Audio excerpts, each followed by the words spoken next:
నిన్న తిరుపతిలో జరిగిన తొక్కిసలాట్లో పరామర్శించిన సందర్భంగా వైసీపీ అరాచకానికి పాల్పడింది. కనీసం మానవత్వం కూడా ప్రదర్శించలేదని ఆయన దుష్ట చతుష్టయ యాత్ర సాగించాడు. నేను నువ్వు ఇక్కడికి పిక్నిక్ వచ్చింది ఇటువంటి మనుషులు ఇక్కడ ఉన్నారని ముందుగా చెప్పగల పరామర్శ పేరుతో పరాచకాలాడారని. కరెక్ట్, ఇది కరెక్ట్ గా చెప్పేవయ్యా. బాధ్యత కలిగిన ప్రతిపక్షంగా అక్కడ యాక్సిడెంట్ ప్రజలు నిజాన్ని తెలుసుకోవాలి. జరిగి చూడు జగన్మోహన్ రెడ్డి వీళ్ళు వెళ్ళి అక్కడికి కూడా వెళ్ళి ఏం చేశారు? ఈ జగన్మోహన్ రెడ్డి హాస్పిటల్లోకి వెళ్ళడం, వీడే జాకి పెద్ద లేకిగాడు, చుట్టూ లపాకిలు వేసుకొని తిరుగుతుంది. పరామర్శించడానికి వెళ్తున్నాం అనే పేరుతో సెలైన్లు పక్కకి నెట్టేయడం. నీ ఆవేశం తోలా కాస్త చెప్పింది ఆలకించరా. ఫాలో మీ పగల చూస్తే పగలే గల్లో కొత్తావు. అక్కడ ఉన్న డాక్టర్ని తిట్టడం ఒక అసహనం అన్నమాట. ఏం చెప్పావురా? ఇందులో నీకేం అర్థమైందిరా? అర్థం కాకే ఏం చెప్పావురా అని అడిగాను. జరిగి 6 చనిపోయి కొంతమంది క్షతగాత్రులైతే బాధ్యత గల ప్రతిపక్షంగా ప్రవర్తించకుండా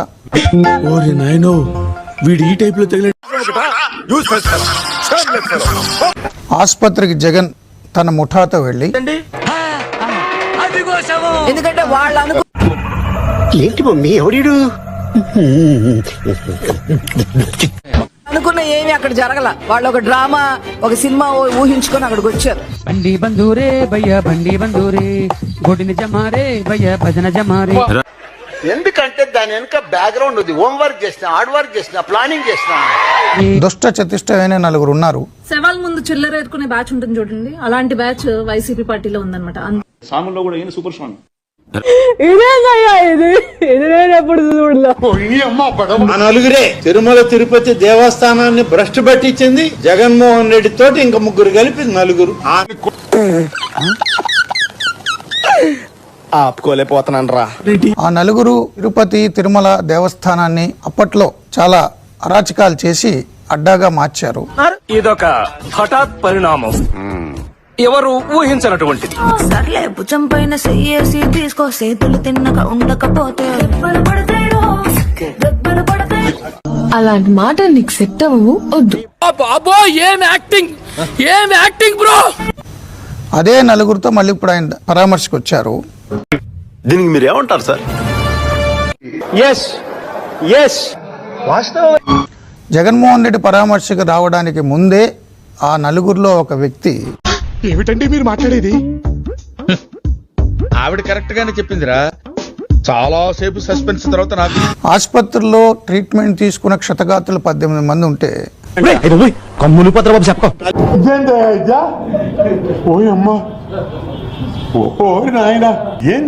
నలుగురే నిన్న జగన్మోహన్ రెడ్డి కొద్ది నిమిషాల్లో లోపలికి వస్తున్నాడు అన్నప్పుడు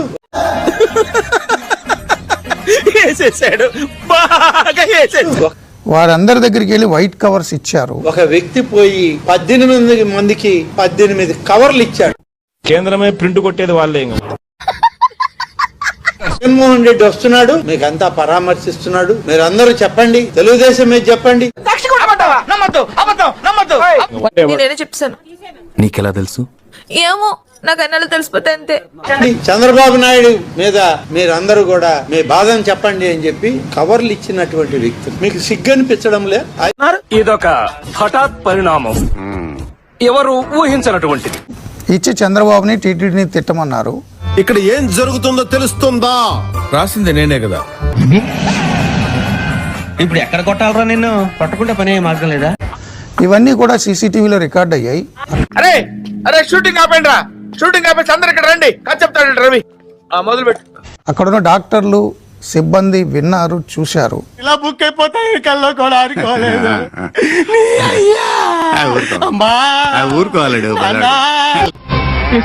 దుస్తులు వేసుకుంటాను ఏం హాలత్ అయిపోయింది. పైన పటారంలో నలటారం, ఈ జగమంతా డంబాచారం అని ఈరోజు దేవాదాయ మంత్రి ఆనం రామనారాయణ రెడ్డి సంచలనమైన విషయాలు వెల్లడించారు.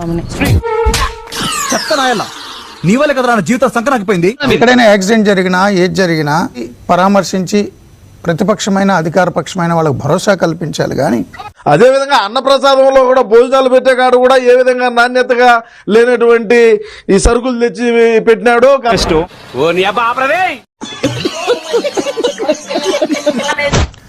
అక్కడ రాజకీయాలు చేయడం ఏంటి, శవాల మీద పేలాలు ఏరుకోవడం ఏంటి అనేది ఆనంద్ రామనారాయణ రెడ్డి ప్రశ్న.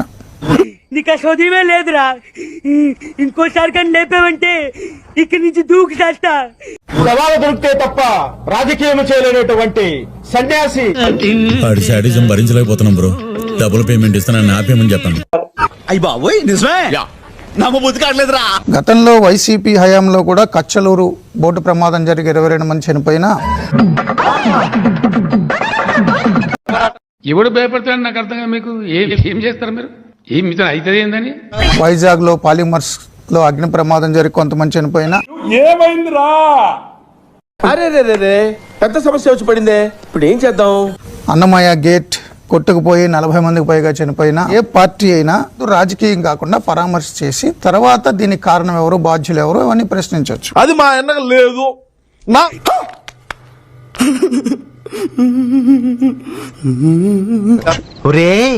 అన్న రూల్స్ పెడతారు, ఆయన ఫాలో అవ్వరు, కానీ మనం ఫాలో అవ్వాలి.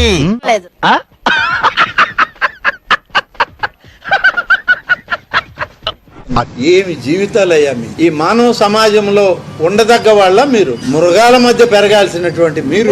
అర్థమైపోయింది, ఈ ప్రపంచంలో ఏమి లేదు నా లవ్వడా. బయట సరికే కానీ లోపల సరుకు కాదు. ఇది బయట ఉండాల్సిన సరుకే కానీ లోపల ఉండాల్సిన సరుకు కాదు. మనం పంపించాం. తెలుగు ప్రజలకు మొట్ట కొడపడానికి మీరున్నారా?